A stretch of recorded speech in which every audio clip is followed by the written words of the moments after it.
Good morning, good afternoon, or good evening. Whatever time of the day it is that you're watching this video, you may have clicked on this because you have lost not just one but two pregnancies. I just want to share with you my story and encourage you today. You're not alone. Just like I've said, if you have not seen my previous videos, just go ahead and just click on the subscribe button, and then you're able to see a library of videos that I have done. And the first one of the pregnancy ones I did is pregnancy number 1. This one I'm going to call pregnancy number 2. If you have struggled with losing or having miscarriages, I just want to share my story and just encourage you today. So pregnancy number 2, let me just backtrack. After pregnancy number 1 and having that miscarriage, my conversation with God was, please do not allow me to become pregnant again if I am going to lose the pregnancy. And you know, my husband laughs and says, oh, look at you telling God what to do. I'm like, it's not that. He'll give me the desires of my heart, and I just can't.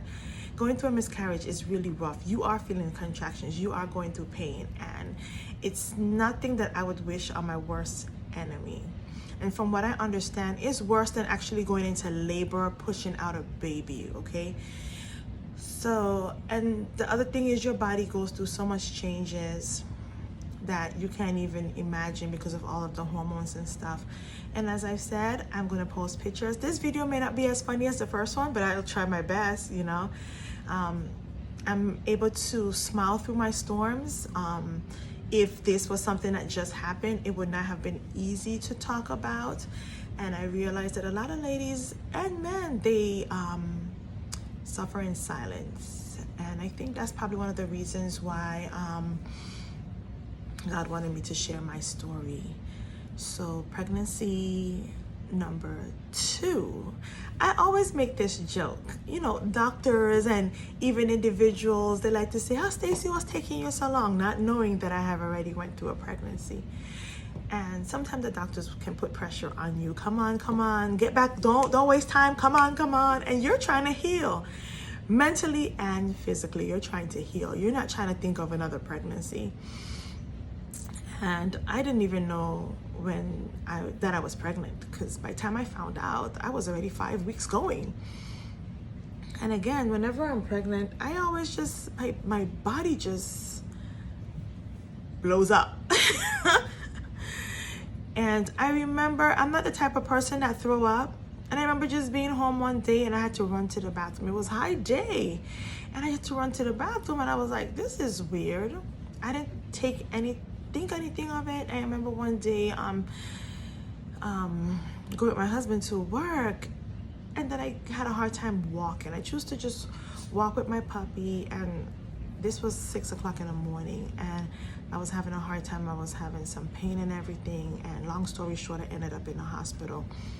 It was my first time going to the hospital while here, and while I was there, this hospital doesn't specialize in pregnancy, but remember, I didn't know I was pregnant either. And they ran all these tests, and they're saying, we're seeing some fluid under your ovaries. It could be pregnancy, but we don't think that it is. I said, okay. Time passed, because you know they're thinking other things. It could be this, it could be that. And they were saying that your appendix and all this stuff. And of course I got concerned because I've never had issues with that. So I just tried to take it easy. You know, they gave me some medicine, got me comfortable and everything, and I went home. It was probably like weeks later is when I just said, you know what, I'm just gonna do a pregnancy test, because at that time my period was late. And lo and behold, I was pregnant. And I was like, God, remember. I was like just so excited. I'm like, the first time it didn't happen. And for me, I love kids. Oh my God, I love kids. So, you know, and everyone wants to start their family and have kids. So I was just over the roof, and my husband was like, because I think at that time when I found out, it was 3 o'clock in the morning. I woke my husband up and I told him. So of course I didn't, I just told him. I didn't go through all that stuff like the last time. So then he was like, okay, so you're excited. Okay, come, go back to sleep. And I'm trying to go back to sleep, and eventually I was able to go back to sleep. I wasn't sick.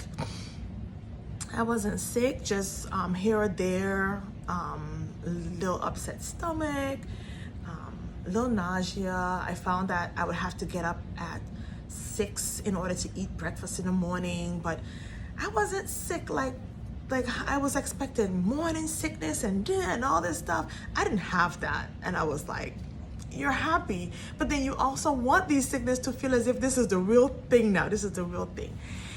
And as I said before in my previous video, I just enjoy just seeing my body change and everything. And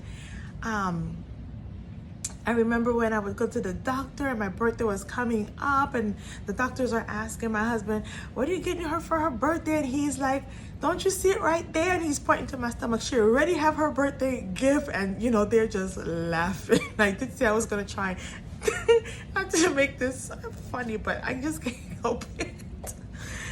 Oh gosh. So time and time was just going on, and everything was fine. I was working hard as well, but I tried to take it easy and try not to do any lifting. You know, you talk to your doctors, am I considered high risk? They're like, no, you just go on, enjoy your life and just take it easy. No pushing, no lifting, no pulling. And make sure that I did what I needed to do, take my vitamins, and you know, just try and live a healthy lifestyle. And then it's like I just wasn't feeling 100%. And I remember having to miss church a couple of times. I remember my pastor came over to look for us, and I was just, because even prior to that, I was having headaches. But I was told again, because at that time it didn't have anything to do with the tumor. It wasn't any concerns or any worry with that, because you know, with the neurosurgeon, he was like, you can become pregnant and you don't have any worries. Just you have to just come off of your medication when you find out that you're pregnant. So I'm one of those, as soon as I find out I'm pregnant, I have to come off of my medication. Fine, that's not an issue. And plus, that medication is not dangerous to the point where it can cause any issues, from what I've researched, from what my doctors have said, what my other doctors have said as well. Okay, so I started to have headaches, but being pregnant, I can't take any migraine medication. You only can take Tylenol. Tylenol does nothing, but you can't take anything else. So my doctor says, if you are still having headaches, you may have to go to the hospital. All that was just harassing myself, going to the hospital, sitting there. You're thinking from the time you tell them that you're pregnant, it would be a little bit more urgent, especially how you've lost a pregnancy before. No, I stayed in the hospital. Oh my gosh, I was getting miserable. I was just so tired, and I haven't seen a doctor up to now. No doctor came to see me, and I was like, wow. I remember waking up and just really frustrated, and I just told my husband, let's go home. Called my doctor, and I said I was never seen, and he's like, just go back. I'm like, no, I'm not putting myself through that. And all I did through that was just pray. I didn't know what was happening.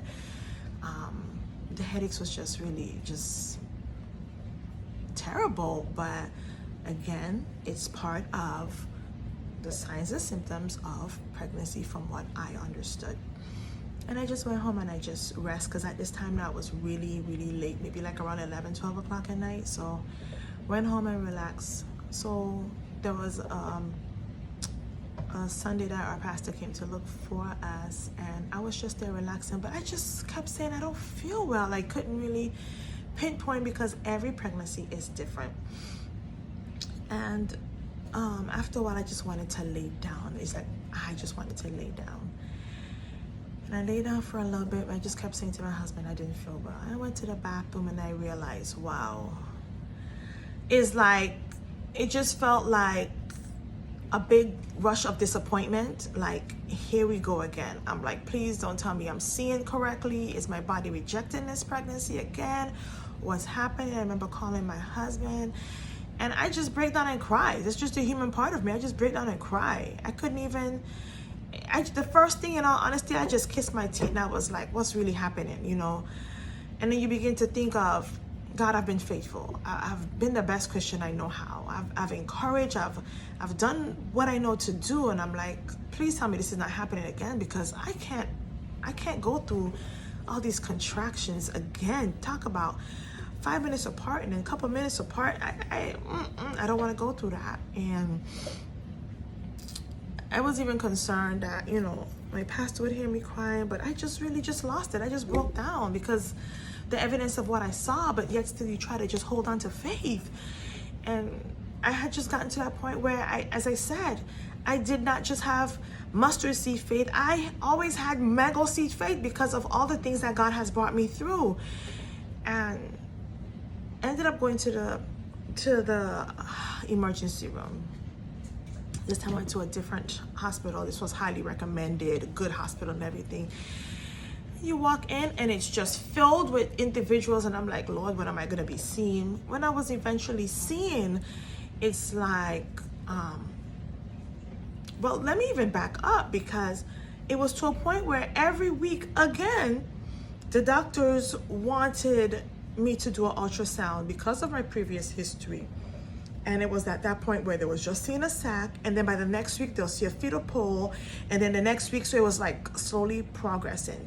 But what I forgot to mention is, in my doctor's mind, from the time he just saw a sac, he was ready to just do surgery. And I said to him, because I'm not ashamed, I said, no, I am believing God. So that's just when he saw the sac. So he goes, okay, next week you'll do another and then we'll just see. But he just seems so anxious to just do surgery. I understand it's money, but this is my life here, you know? And by the next week, that's where there was more development in the sac, because you have stages of the pregnancy before you get to see a baby. And it was still early. It was, you know, 5 weeks when I found out, then 6 weeks and 7 weeks. So every week you would see something develop. And I remember I could not leave the ultrasound facility until the radiologist calls my doctor to let them know what they see. And then my doctor will tell me what to do. So I'm like, oh boy, you know, every week it had gotten to a point where I became friends with the technician, and I shared with her my faith. And she was a Chinese young lady, and she said, Stacy, I am believing with you. She said, you have a lot of faith. I'm believing with you. And when I would go again from week to week, she would say, I just see a little bit of change, not a lot. I still don't see a baby. I said, but my body is changing a lot. I said, look at me, I'm big pregnant. And I just couldn't understand. But I didn't give up. I didn't know what God was doing. We never know what God is doing. But I just still wanted to have faith for whatever he's doing. And I know that my life has always been go through stuff to help others. I was never keen on it at first. I didn't feel as if it was fair, but I did it. I did it because I knew that someone else needed to hear. And here I am again going through, and it's like, have to tell someone, have to share, because there's individuals hurting. There's so many stories out there, so many ladies hurting and don't even understand. Doctors are not giving answers. And that's one of the frustrating things. They can't tell you why it's happening. So time after time of believing, after a while, it's like you start to get discouraged, but you just still try to hold on with every ounce of faith. And there have been times where I say to my husband, I don't have it in me today. And he would say, I have it. Days when you don't, I do. So I'm going to keep on believing. And that's why you have to surround yourself with positive individuals. I understand when you're pregnant, you don't just up and tell individuals as yet, because you want to see what happens and everything like that. But it's always good to keep just a couple people around you that know how to pray and know how to pray you through situations. So the hospital, they did their testing and they said, look like your body is starting to reject this pregnancy, meaning miscarriage. I didn't take it well, because again, I said, God, we had an agreement. I don't understand what's happening. And they wanted to give me medication to make everything just flush out. But from what I understood before, whenever you're on that medication, you have to be hospitalized. But this hospital didn't make any mention of that. And for me, I just wanted things to go natural. If this is what is God's plan for me, not to have this pregnancy, then let him do it on his term, how he wanted to. I didn't want to go through surgery again. That was,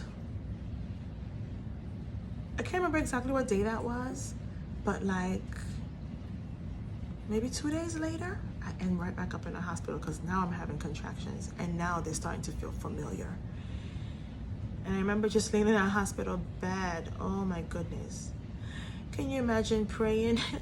We're driving and my husband's trying to just give me jokes just to try to relax my mind. I would laugh and cry in the same breath because the contractions was just really coming really fast.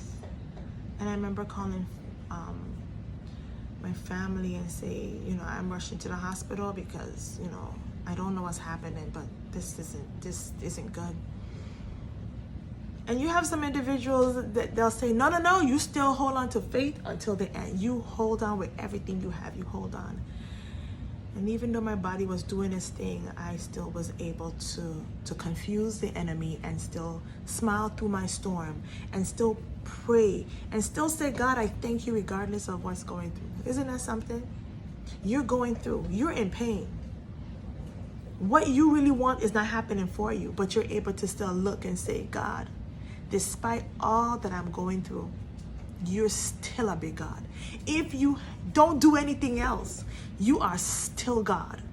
Beside you, there is no other. When you can smile in your storm, when you can confuse the enemy, and when you can say, regardless of whatever go on, I'm still gonna smile. Many times I look at my life and I say, I believe that the enemy went to God about me and say, have you considered my servant Stacy? Let's see if she'll still serve you. And I already made up in my mind a long time ago, no matter what comes, I'm gonna still serve God, no matter what. There's nothing else there to do. There's nothing out there. The older people used to always say that. There's nothing out there. All I know is God. All I know that is all my life. I grew up in church. That's all I know. I can't make it without God.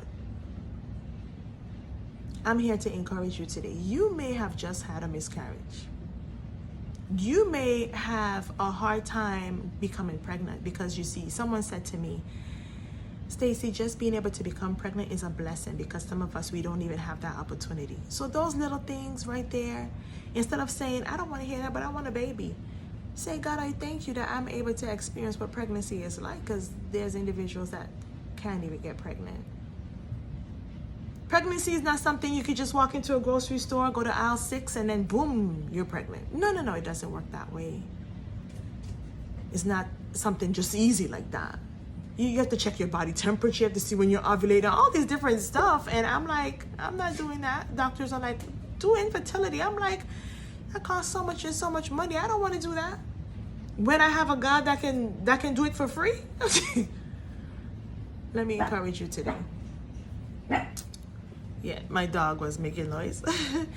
But, you know, some individual, they may have it easier than some. But as I say, just be encouraged for those where it's not easy. So just take one day at a time. I've met individuals who has gone through a loss and can't get over it. And it's like they still can remember, they're holding on to the dates. And I remember one particular young lady, she had one child, but then the second one was a miscarriage. And just talking to me, she's breaking down. I said, how long ago was it? And it was years, and it's affecting her marriage and her relationship. And I tried to encourage her, and I said, you gotta just take one day at a time. I said, do you believe in God? She's like, yeah, I believe in God, but it's like she's gotten so discouraged that she doesn't even want to pray or anything. And I just took time to just encourage her, just like I'm doing with you. I've been through it. I know exactly how you feel. We may deal with it differently. I've had my time where I've had to go and talk through things to a counselor, and you know, remember, you're not alone. You're not the only one in it. Check in with your spouse, see how he's doing, see how he's coping with it as well. You know, and it wasn't easy for me to say I've been pregnant twice and I lost 2 pregnancies. Those weren't things that were easy, but God knows best. God knows best. You don't want to hear about adoption and all that stuff, but you know, you're going to get to a place in your mind where you may just open up your heart to a hurting child out there. But another thing is, don't give up. Those are things that, you know, while you're hurting and stuff, you don't want to really hear it. You don't want to hear try again. You don't want to hear adoption. I'm not saying that to you. I'm saying take one day at a time, and don't turn your back on God, because he won't turn his back on you. So regardless of your situation and what you have gone through, stay positive, stay focused, and just don't give up. Don't give up. So again, there's counselors out there. You can always talk with your doctor to see who you can talk to. Just talk through it. Nothing is wrong in talking to someone that you don't know. They'll be able to just give you tips and stuff and how to just work through it and get through it, and you'll be fine. I can say that to you because trust me, I understand. And yes, you will be fine. You'll get over that hump. You'll get over it. So take care. Until next time. If you have not subscribed, go ahead and hit that subscribe button. I'll be posting more videos. Take care.